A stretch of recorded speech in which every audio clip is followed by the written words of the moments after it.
Thanks so much for having me. Today, I'm going to be discussing metastatic HER2 negative breast cancer with emerging novel treatment strategies, really highlighting some of the exciting data that came out at San Antonio. So we'll start off with touching upon some of the highlights on ER positive advanced breast cancer. So one of the studies that we saw at San Antonio was looking at HDAC inhibition in metastatic hormone receptor positive disease.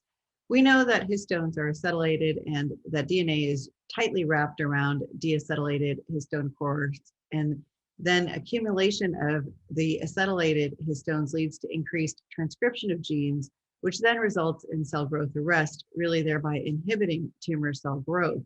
And so there was a lot of interest in looking at HDAC inhibition. And in fact, there had been randomized phase 2 data that had specifically looked at exemestane with or without entinostat and actually demonstrated that there was a significant improvement in both progression-free and overall survival, really with the survival data being quite impressive with a hazard ratio of 0.59. And so this really led many to believe that HDAC inhibition would be a potential new standard of care in metastatic hormone receptor positive disease. And so it led to the registration trial that we saw presented at San Antonio.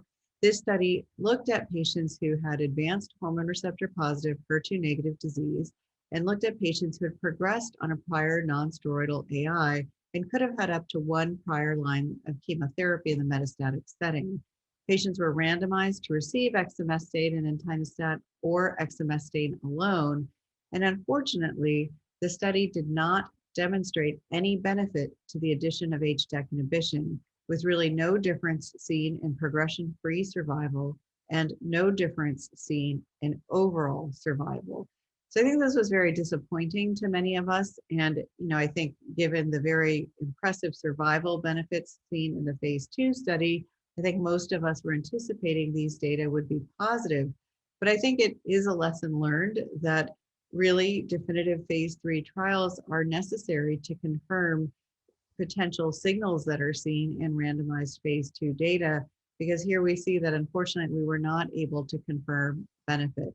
And so unfortunately at this time, I would say that there isn't currently a role for HDAC inhibition in metastatic hormone receptor positive breast cancer. Another set of data that came out at San Antonio was looking at intrinsic subtype amongst patients receiving CDK4/6 inhibition, really not only looking to examine prevalence of the different intrinsic subtypes in the metastatic hormone receptor positive setting, but importantly to correlate intrinsic subtype with efficacy. And so this analysis pooled data across the Mona Lisa trial, so including Mona Lisa 2, 3, and 7, and looked at intrinsic subtype. And you can see here that the most common intrinsic subtype, as we all would expect, was luminal A disease, with the second most common being luminal B. But you can see around 15% of patients did have HER2 enriched breast cancer, and around 3% had basal-like breast cancers. And when we looked at the correlation of intrinsic subtype with progression-free survival, we saw that these data confirmed the fact that intrinsic subtype is in fact an independent prognostic indicator. So you can see that relative to luminal A cancers, luminal B, HER2 enriched, and basal-like cancers do have worse prognosis. However, what we also learned was that luminal A, B, and HER2 enriched cancers all benefited from the addition of ribociclib to endocrine therapy. However, there was no benefit seen amongst those cancers that were basal-like, with really no additional benefit from the addition of ribociclib. One thing that was interesting, though, is that if you looked at which intrinsic subtype gained the most benefit, you can see that it was the HER2 enriched subgroup, where you see even larger benefits from the addition of ribociclib to endocrine therapy. So I think these data certainly do need further validation, as it is different than the signals that we've seen from the Paloma intrinsic subtype analysis. However, I think this isn't something that is quite ready for clinical utilization. At this time, we are not obtaining intrinsic subtypes routinely on our patients. And in fact, it wouldn't help us predict necessarily which patients need ribociclib because luminal A, B, and HER2 enriched patients all benefited from ribociclib. The only patients that didn't benefit was the 3% of patients with basal-like cancers. So again, I think intriguing data needs further validation and not quite ready for clinical utilization. So another set of data that came out at San Antonio was looking at the use of oral taxanes. I think we've all been very interested in seeing if an oral option could be an alternative to IV taxane therapy. And one oral taxane that seems very exciting is the agent Paclitaxel. This is a very unique oral taxane because it is not effluxed by the PGP pump. And so it can be given alone as an oral treatment. And uniquely, it has a very long half-life of 8 days. So in fact, it is dosed orally once every 21 days, which is obviously very different than the way that we currently utilize IV Paclitaxel, which is IV weekly therapy.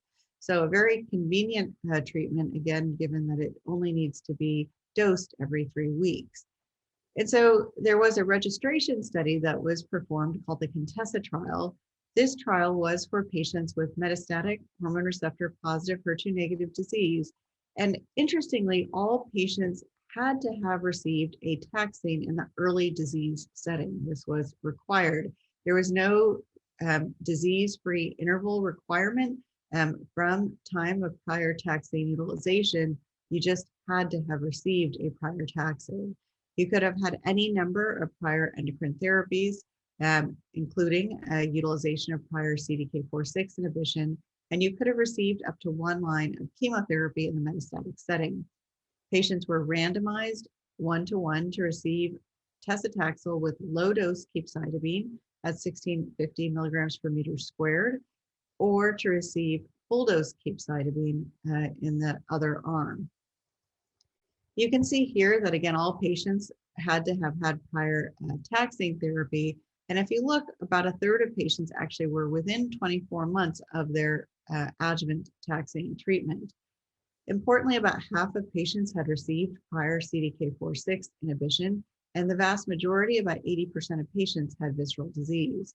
This study demonstrated that the combination of Paclitaxel and capecitabine was associated with a longer progression-free survival compared to full-dose capecitabine, with a hazard ratio of around 0.7, and an absolute difference between the two arms that was almost 3 months. So clearly the combination did perform better than the monotherapy. There were toxicities that were associated with the combination, with the most common toxicity really being neutropenia. So certainly we know doublet chemotherapy is more likely to have neutropenia, but we also know Paclitaxel alone has been associated with neutropenia and a potential risk of febrile neutropenia. Importantly, however, though, rates of neurotoxicity were low, with grade 3/4 neuropathy being around 6%. And in fact, only 8% of patients had hair loss on the Paclitaxel arm, which is certainly much better than we would see with an IV taxane. And so I think these data do suggest that, the combination of Paclitaxel and capecitabine is better than capecitabine alone. I think there are some challenges, though, because most of us are not used to using doublet chemotherapy. And, I think, again, we haven't seen survival benefit in general from doublet strategies. We do not yet have mature survival data from this trial, but I think one would guess it's unlikely to be positive because most patients in the control capecitabine arm would be likely to go on to get taxane therapy subsequently. And so I think seeing survival may be challenging. But there is further work ongoing looking at Paclitaxel monotherapy as well. And it is likely that the company will submit to the FDA later this year. Another oral taxane that was had updated data presented at San Antonio looked at a combination of an oral Paclitaxel in combination with a PGP inhibitor. The combination is referred to as the OPE combination. And so this was compared to IV Paclitaxel, but of note, the control arm was IV Paclitaxel dosed every 3 weeks, not the standard way we would administer at IV weekly treatment. The trial was for patients who could have any subtype of breast cancer, could have been in any line of therapy. And the primary endpoint was objective response rate in the modified ITT population. The study did demonstrate a statistically significant improvement in response in their modified intent to treat population, going from 26 to 40%, and also demonstrated an improvement in progression-free survival with a difference of around 1 month. But importantly, the updated data at San Antonio did demonstrate an improvement in overall survival, going from around 16 to 23 months. So, a significant survival advantage. When looking at toxicity, you can see that certainly there is less neurotoxicity with the OPE combination, less alopecia. There is still neutropenia that can be seen. And there actually was more GI toxicity with more diarrhea, nausea, and vomiting with the OPE combination compared to IV paclitaxel. However, the protocol was later amended to allow for prophylactic antiemetics, which did make a significant difference in the GI toxicity. So where do we stand with oral taxanes? I think taclitaxel is a very convenient oral taxane, only dosed every 3 weeks, has low rates of alopecia and neuropathy. We don't see hypersensitivity reactions, so several advantages, but does have neutropenia. And I think the challenge is the way the trial was designed, really geared towards a registration strategy, was with the doublet. And while there is prolonged PFS, we don't have mature survival data, but I think it would be challenging to obtain a survival advantage when we know the control arm is likely to go on to get sequential IV taxane. And there is work ongoing in larger subsets of patients looking at monotherapy, which I think will be critical data for us to get. There is also data with the OPE combination, and we didn't review this, but this combination does require fasting both before the Insequidar, the PGP inhibitor, and then sequentially before the oral taxane therapy. And at the time this trial was conducted, it did require taking multiple pills at a time, usually 10 or 11 tablets for the oral taxane. And so it is a complicated schedule for patients to do with all the fasting requirements. It also was compared to a non-standard control arm, being IV every 3 weeks, which is not our current standard, knowing that weekly is better than 3 weeks. It was also conducted in a South American only population where I think there are different access to therapies, which certainly could have survival impact.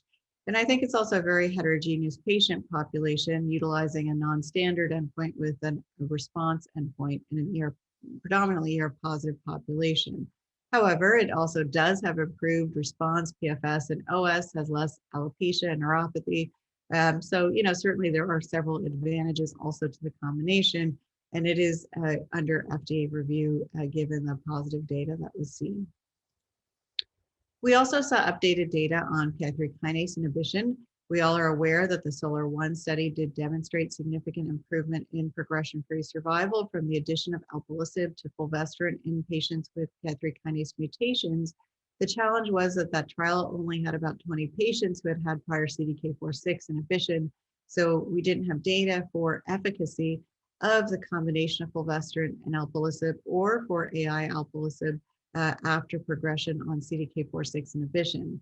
So the BELIEVE trial really was trying to assess activity of the combinations in patients immediately post-progression on CDK4/6 inhibition.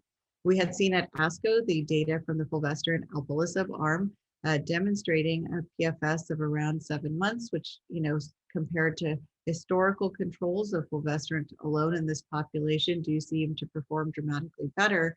And now at San Antonio, we saw data from cohort B, which was looking at letrozole and alpelisib in patients who had progressed on CDK4/6 inhibition. And what we saw was that there was almost a 6-month progression-free survival, and about half of the patients were disease controlled at the 6-month mark.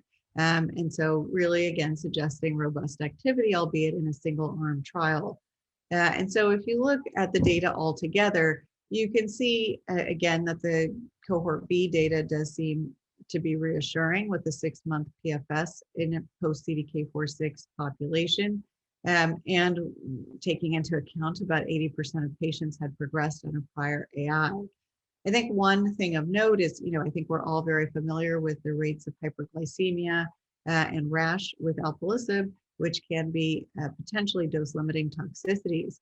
But you can see that as time has gone on, relative to SOLAR-1, rates of AEs leading to dose discontinuation have decreased with time, now at about 14% in cohort B of the BELIEVE trial, which is much better than the 25% that we had seen up front with SOLAR-1.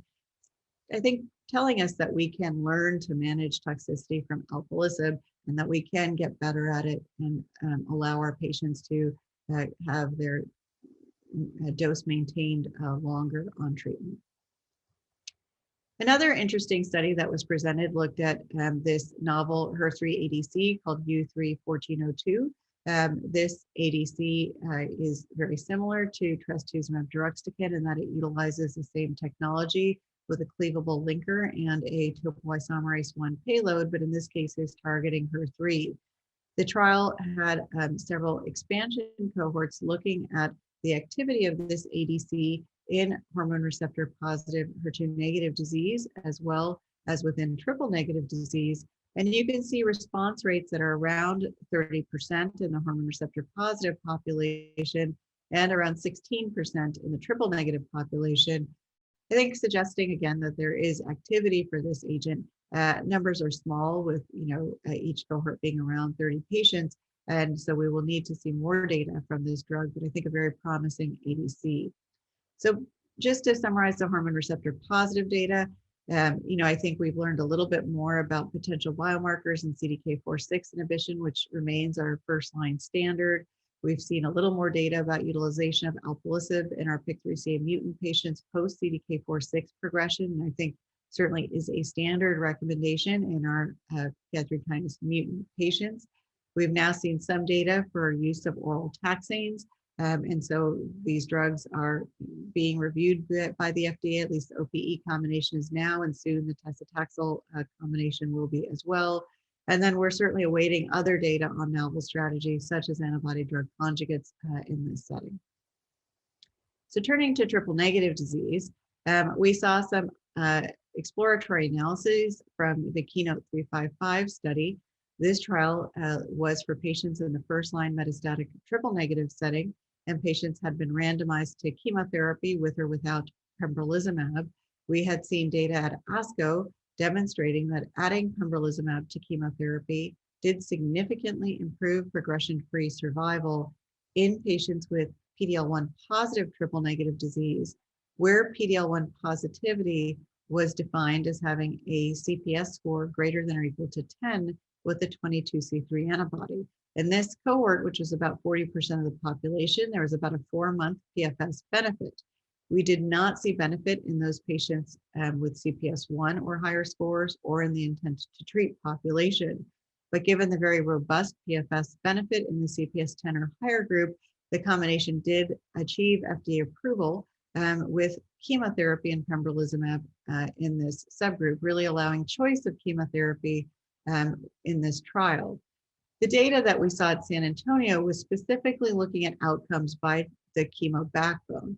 And while this data is not powered to compare chemotherapy, it is an exploratory analysis, but does suggest robust activity with all chemo backbones.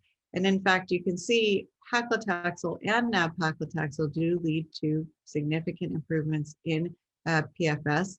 Carbogem did seem to have slightly less benefit, but I think it's important to realize that these chemo arms are imbalanced because early relapsers are more likely to be in the Carbogem arm. So I think, again, one must interpret these data with caution. But I think importantly, it does show benefit with the Paclitaxel backbone.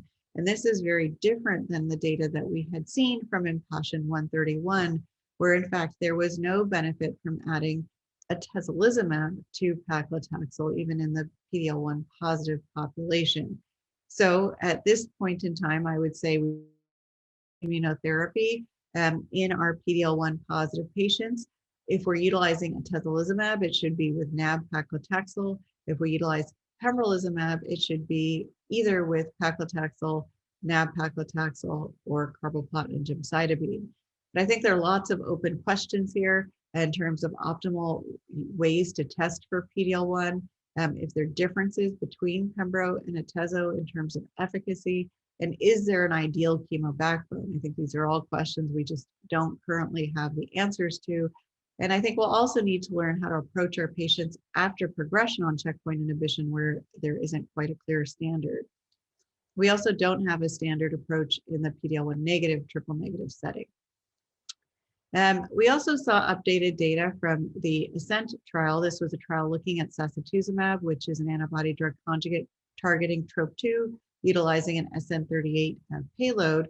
We had seen the data from ASCENT previously presented at ESMO. This trial took patients with metastatic triple negative disease and randomized them to get sacituzumab or treatment of physician's choice chemo. The trial was for patients who had 3 or more lines of chemo or could be second line if they had had an early relapse. The study demonstrated a significant improvement in progression-free survival, as well as overall survival favoring sacituzumab, with really a pretty dramatic difference here with a hazard ratio of 0.5 for survival. The question had been, however, is do we need to test our patients for TROP2 to select them for receipt of sacituzumab? And so this analysis that was done at San Antonio looked at TROP2 expression on archival tumor tissue and correlated it with efficacy, really dividing patients by their TROP2 expression level into a TROP2 low, TROP2 medium, or TROP2 high group, demonstrating that all 3 groups had benefit with sacituzumab that was greater than chemotherapy. However, the absolute difference between the arms was greatest in the TROP2 medium and TROP2 high groups. This was also true for overall survival. So I think these data suggest that there really is no indication to screen patients for TROP2 expression since all groups did derive benefit. And finally, we'll turn to AKT inhibition. We know that about 40% of triple negative breast cancers have alteration in the AKT pathway, whether it be PI3 kinase mutations, AKT mutations, or PTEN alterations. And we had seen very impressive data in randomized phase 2 trials looking at chemotherapy with Paclitaxel with or without the addition of an AKT inhibitor. The LOTUS trial had specifically looked at adding ipatasertib, and the PACT trial had specifically looked at capivasertib. And we saw improvements that were very impressive here in terms of progression-free survival. And in fact, have also seen data regarding overall survival data. The benefits did seem to be greater in the pathway altered populations. And so given that, the Opportunity 130 study was designed as a registration trial in the first-line metastatic triple-negative disease, specifically in patients with a PI3 kinase AKT or PTEN alteration. And patients were randomized to get chemotherapy with Paclitaxel with or without ipatasertib. And unfortunately, the study did not show benefit from the addition of ipatasertib to Paclitaxel, with really no significant difference seen here in progression-free survival or in terms of objective response. So again, I think these data stress the importance of doing registration trials to confirm our phase 2 data, where here we did not confirm a benefit from the utilization of AKT inhibition with chemotherapy in metastatic triple negative disease, unfortunately. So I think, where does that leave us? I think we've seen that chemotherapy with checkpoint inhibition is really a standard in the first line setting for our PD-L1 positive patients. For PD-L1 negative patients, utilization of chemotherapy would be the standard. Sacituzumab had very robust improvements in PFS and OS, predominantly in the third line and beyond population, but to recall that some patients in ASCENT were second line if they had had early relapse, I think can be a standard option in the second and third line and beyond setting. And then certainly chemotherapy beyond that. Important to test all our patients for germline BRCA mutations, as well as somatic and germline PALB2 mutations to see if they're candidates for PARP inhibition. And then for those small number of patients who may have high TMB or be MSI high, we can utilize checkpoint inhibition alone as an alternative. But lots of very exciting potential new agents are in the pipeline, including DS-8201, also known as trastuzumab deruxtecan, for our HER2 low patients. We saw some data for U3-1402 for the HER3 positive patients. And then we've seen some very exciting data regarding oral taxanes. So I do think there's a lot of exciting work moving forward, and hopefully we will continue to improve outcomes for our patients with HER2 negative breast cancer. Thank you so much.